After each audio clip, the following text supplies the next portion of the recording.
Tonight's reading is Matthew chapter 1, verses 1 to 17.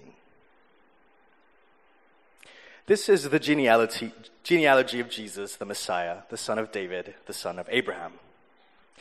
Abraham was the father of Isaac, Isaac the father of Jacob, Jacob the father of Judah and his brothers, Judah the father of Perez and Zerah, whose mother was Tamar, Perez the father of Hezron, Hezron the father of Ram, Ram the father of Abinadab, Aminadab the father of Nahshon, Nahshon the father of Salmon, Salmon the father of Boaz, whose mother was Rahab, Boaz the father of Obed, whose mother was Ruth, Obed the father of Jesse, and Jesse the father of King David.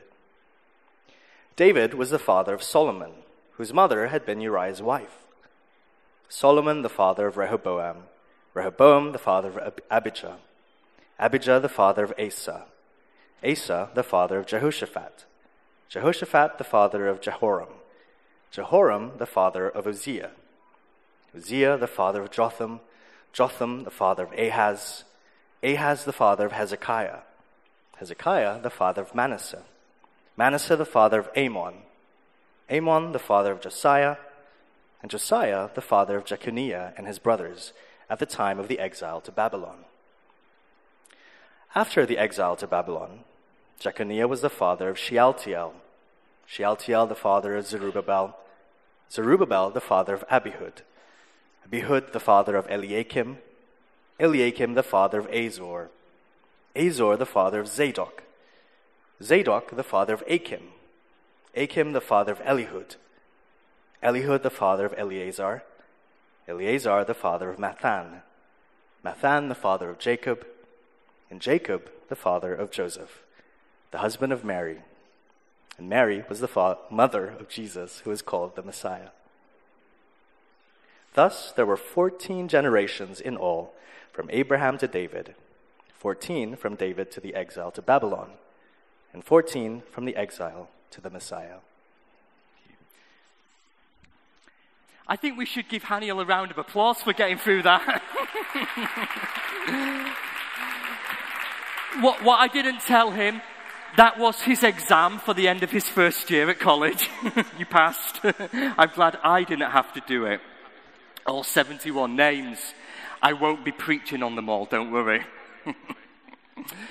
Tracing your family tree, researching your family history is such a popular pastime. I wonder if anyone here has got involved in it. It's become so easy. The internet, search engines allow you to trace your own family back through different generations. DNA testing kits, genetic testing kits help you trace back your ancestry even further. But I think that even before the rise of these modern technologies, people have always wanted to know these fundamental questions. People have always wanted to know, where did I come from? Where is my past? Where are my roots? Who do I belong to? Who do I belong to? You see, we want to try and make sense of the present by looking back to the past. Trying to make sense of the present by looking back to the past. A few years ago, on my mum's 80th birthday, she asked for a home DNA testing kit for her 80th birthday. You know the kind that promises to tell you everything about your genetics and your family history. She found it on a website called 23andMe. You know, we thought at first it was a dating website. I'm like, 23andMe, Mum, you're 80, I'm 40. Come on, what about the inheritance? I didn't know you had it in you. But it wasn't. 23andMe was a genetic profiling website that would tell you all about your DNA. So we paid for it, and a test tube came in the post, and she had to spit in this test tube for about 3 minutes, and then seal it up, put it back in the post, send it off. It got spun around in a centrifuge for about a month, and then the results came back, and they promised to tell us everything about our family gene pool, everything about our genetics. We had no idea what to expect. I was thinking maybe 28% avocado. Hopefully a bit of human in there. Anyway, I found it was fascinating. I found out on my mum's side that we were 97.82% Scandinavian. Explains the beard. In fact, possibly, it's not my fault. Possibly, it's my genes. Possibly, my great-great-great-great-grandfather was a Viking king called King Harding. Possibly. And apparently I'm about 1% Mongolian. I don't know if it's, the right eyebrow or maybe the tip of the left elbow. Anyway, 1% of me is. Genghis Khan had a lot to answer for, right? Our DNA test helped us understand and find out so much about who we were. Apparently, believe it or not, I do not have the gene for male pattern baldness. This proves that this is stress-related. And I don't have the gene, believe it or not, there's a gene, I don't have it, that helps you fall asleep into a deep sleep. And another gene that helps you wake up, I don't have that one. There's a gene that helps you crave caffeine, I do have that one. And apparently this explains why all our family have diarrhea. It runs through the genes. I'm so sorry, my wife told me I wasn't allowed to say that. But she's not here tonight.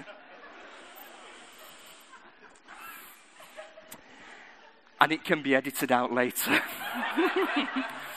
This was a fascinating insight into our family tree. It helped us understand so much of the present by looking back to the past. We all want to know where we came from.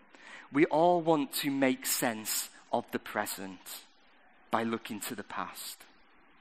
There's no doubt that the most important family tree that was ever written was the family tree that starts off the New Testament in Matthew chapter 1. Haniel read it to us beautifully earlier. Matthew, who was also called Levi, was the most Jewish of all the gospel writers. And he writes his gospel around 85 AD to a big community of Jewish Christian converts, possibly in Antioch. And his gospel, his story of Jesus begins with these words, if we can have them up. It begins with the words, the book of the genealogy of Jesus Christ, the Messiah, the son of David, the son of Abraham. Now, the word genealogy here is a fascinating word. In the original Greek, the word genealogy is quite simply the word Genesis. In the Genesis.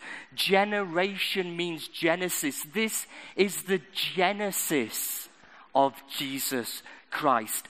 That word Genesis, hopefully it casts our mind back to literally the very beginning. The book of Genesis.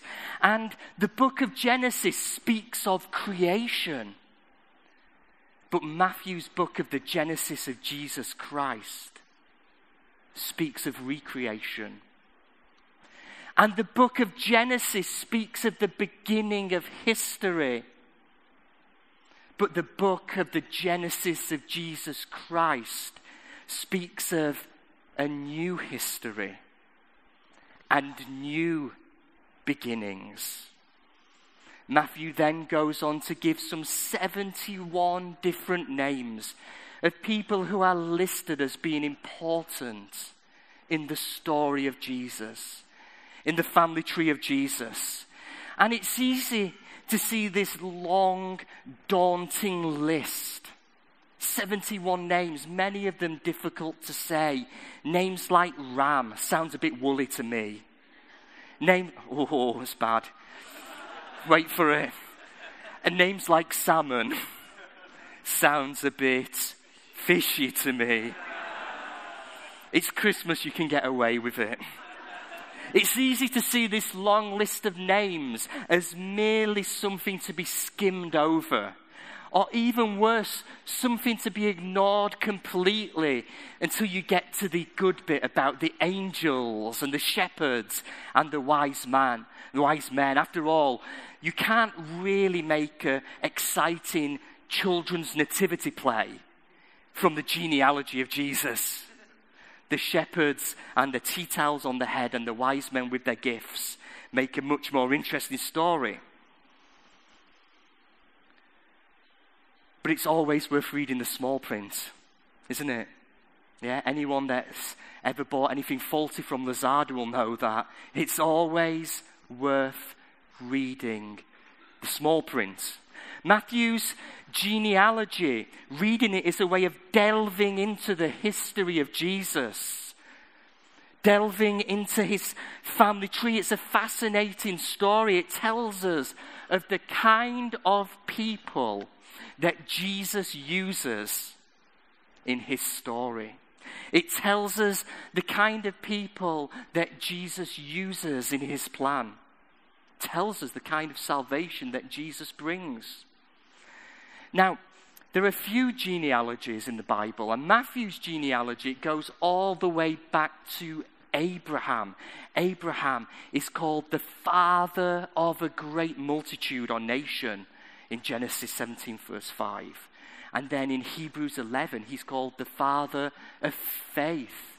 This is the faith line, the family tree of Joseph. This is the royal line. This is the line that shows that Jesus is the promised king, that he is the one from David, the coming Messiah. Luke tells the genealogy differently in Luke chapter 3. He goes back even further, all the way back to Adam, the first human being. In fact, he goes back further to God. But he starts with Adam. This is the family tree of Mary. This is the physical bloodline. This line shows that Jesus was real flesh and blood. You could touch him. He lived just like you and me.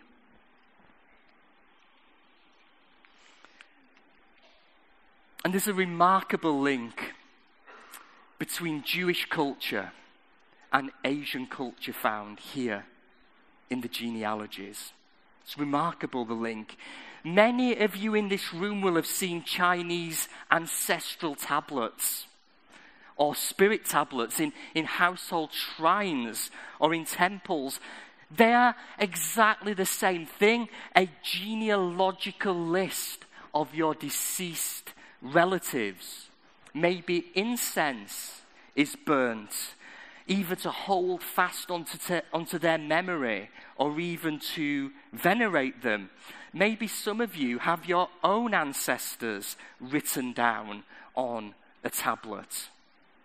It's such a similar thing, it seems to me, as what's going on here in Matthew's genealogy. The names of Jesus' ancestors are being listed and are being remembered, recorded, so their story can be told. One of my favorite Southeast Asian theologians is a Roman Catholic bishop called Francisco Xavier Nguyen Van Thuan. He was the Roman Catholic Archbishop in Vietnam in the 1970s when the communists took power.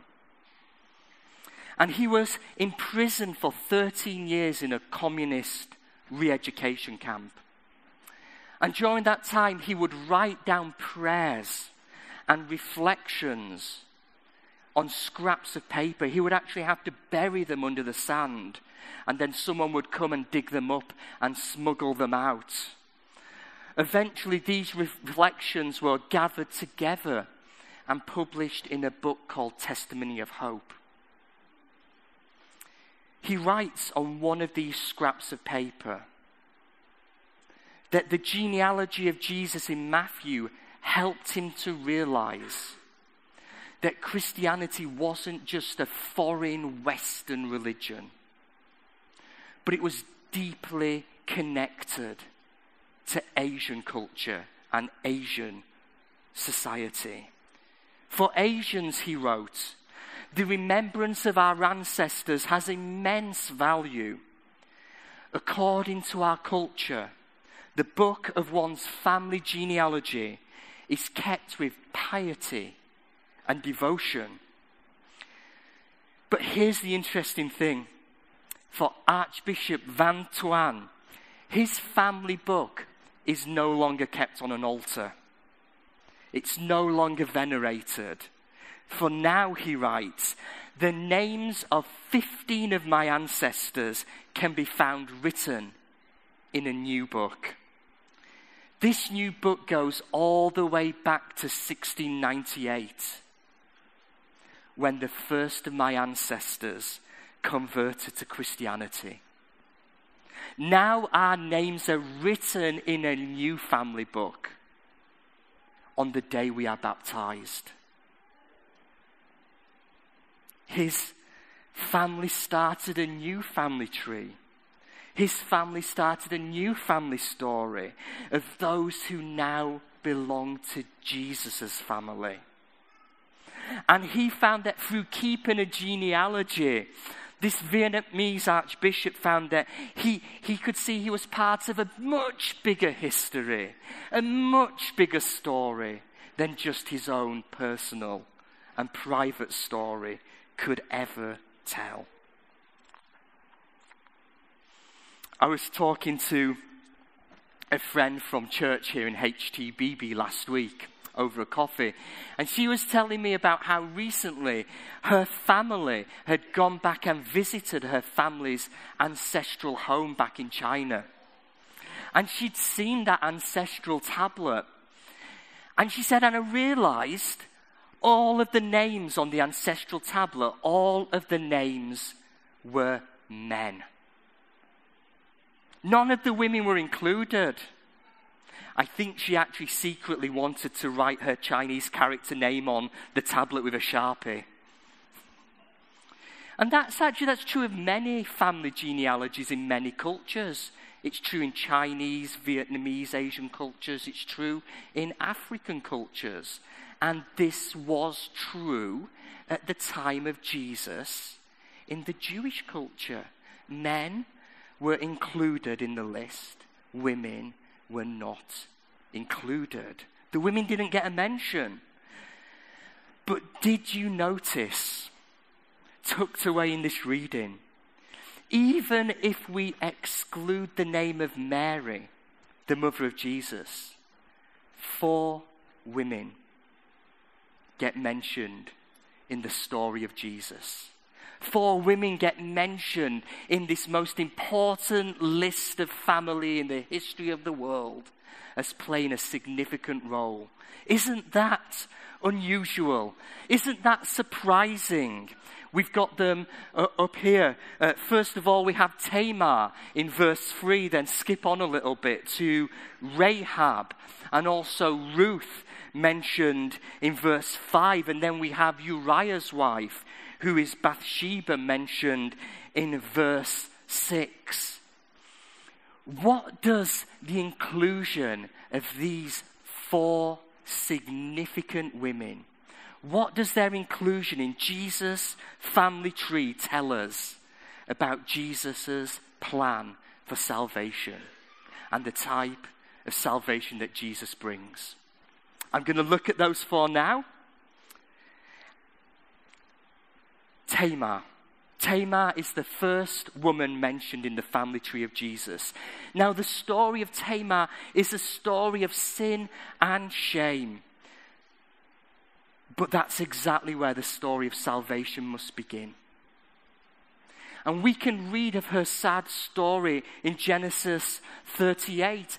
Tamar was destined to die a forgotten widow until an immoral, horrible situation, a sexual union with her father-in-law left her pregnant. And then she deceived Judah into sleeping with her. And when he found out that she was pregnant, he condemned her to death as a prostitute. It's such a sad story. She was saved by her cunning. She gave birth to the twins Esau and Jacob. And yet, amazingly, we find a person with a past. We're all people with a past. A person with a past like Tamar is named in the family tree of Jesus the Messiah. Wow. Tamar's inclusion in the family tree of Jesus reminds us that it doesn't matter what you've done. It doesn't matter what you've been accused of in the past. You can be part of Jesus' family this Christmas. He was born for you. And today, he can be born in you. The second woman mentioned in Jesus' family tree is Rahab. Rahab was a foreigner. She wasn't from around these parts, as people might say. She was a Canaanite woman with a dodgy reputation. The Bible does not spare her blushes when it calls her Rahab the harlot or Rahab the prostitute. Now we need to look back to the book of Joshua to find out her role in the story of Jesus. We read in Joshua that, we've got the words here, that even though Rahab was not one of God's chosen people, that when Joshua sent the spies, she played a part in God's plan.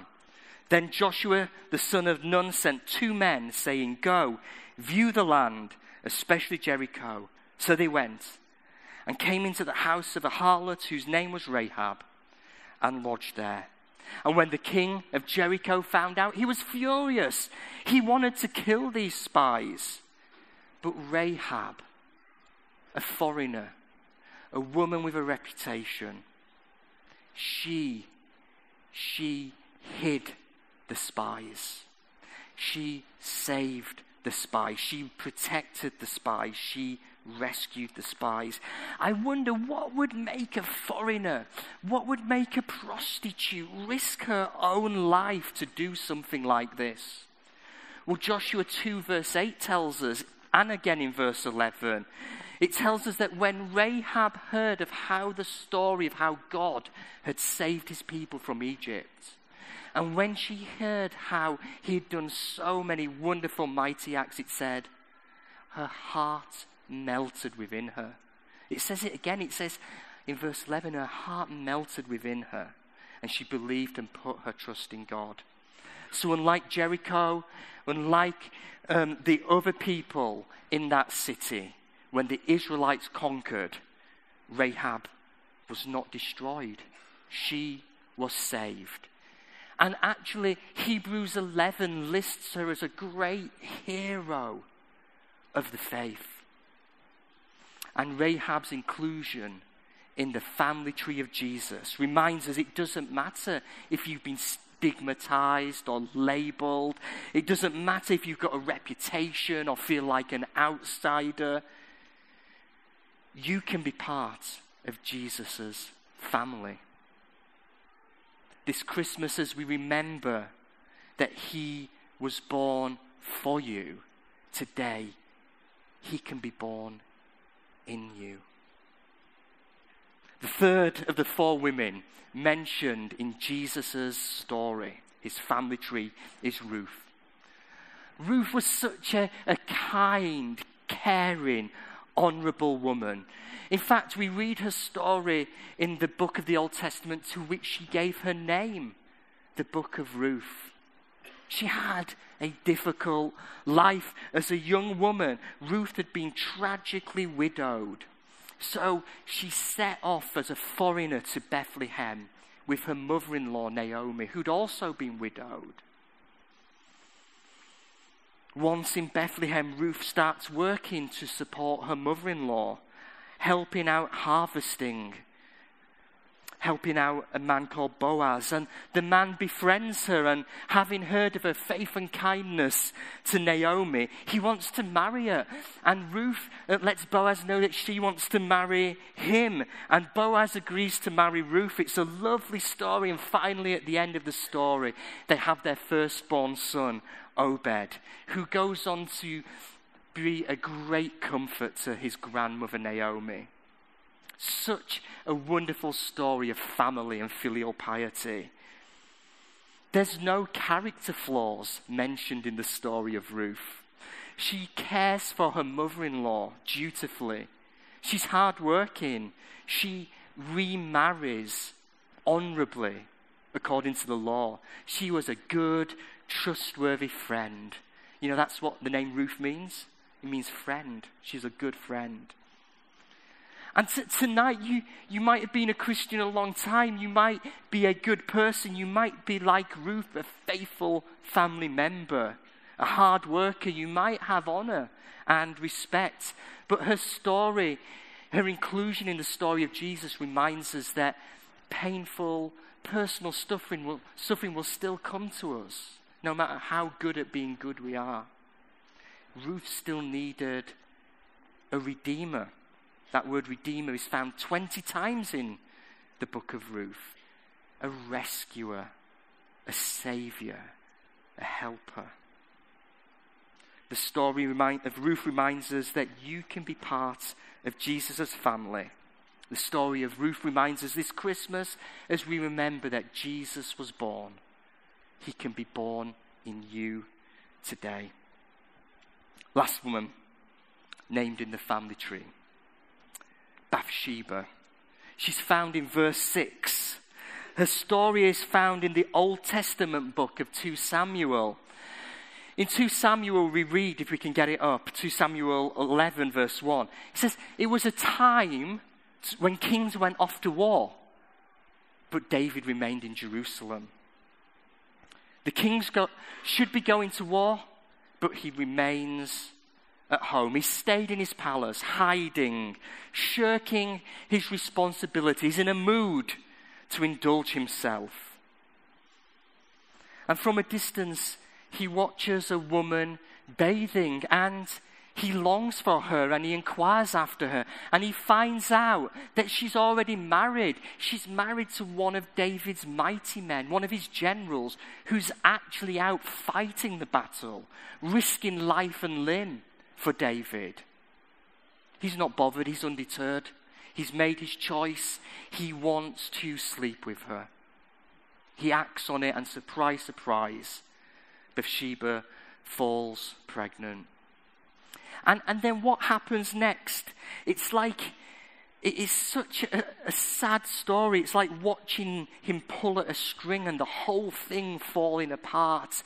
You know, he calls Uriah, a husband, back from the battlefield. He tries to get Uriah to sleep with his wife so everyone will think the baby's not David's. And it doesn't work, so he pulls on the thread again and it starts to come undone even more. And then he tries to get Uriah drunk to manipulate him, and it doesn't work, so he pulls on the thread again. It's like watching him press self-destruct, this downward spiral, until finally he plans to have Uriah killed so he can make Bathsheba his new queen. What an utterly unworthy way to be raised to the throne. And yet Bathsheba did come to the throne. She was made a queen. She received all the dignity and fame and glory and honor that went with it. And so the story of Bathsheba, the fourth woman in the list of the royal line down to Christ, reminds us of this. It doesn't matter what's been done to you. It doesn't matter what's been robbed from you, what's been taken from you.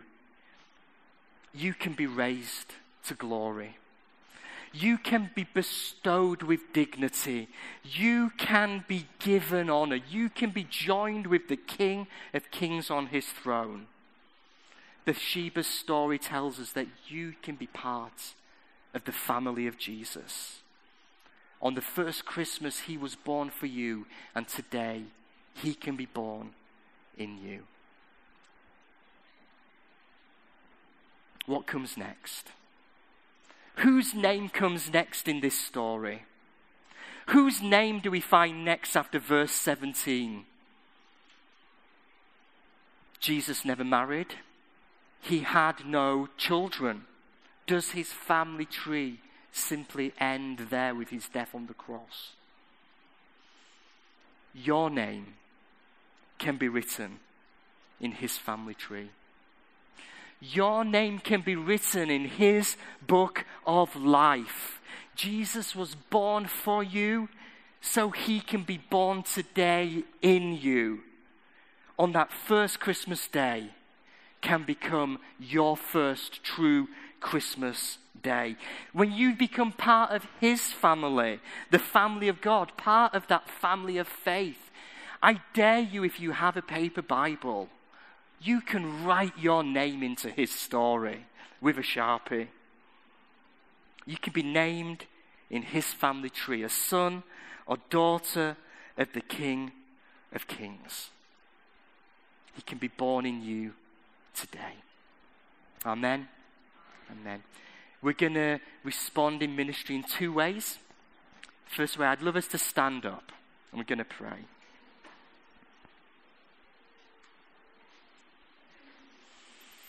And I'd love you just to hold out your hands as a sign of receiving the gift of Christmas, the gift of Jesus. Maybe you don't know if your name's written in his family tree. Maybe you don't know if your name's written in his book, that you are part of his family. Christmas Eve, what a great day to write your name in that book. There's an old hymn, O Little Town of Bethlehem. And the second verse, the words of this hymn are like a prayer. And I wonder if you could pray this prayer with me. O holy child of Bethlehem, descend on us today. Cast out our sin and enter in. Be born in us, we pray. It's such a beautiful prayer. If you prayed it for the first time, please speak to me, Pastor Miles, one of the leadership team, Pastor Dan or Adrian. Your name can be written in his book. The second way we are going to respond is practical. We're going to do some action. Can I get my candle? Can we have the worship team? And if we're going to have some music, or is it the brass band? Right. Let me see your candles.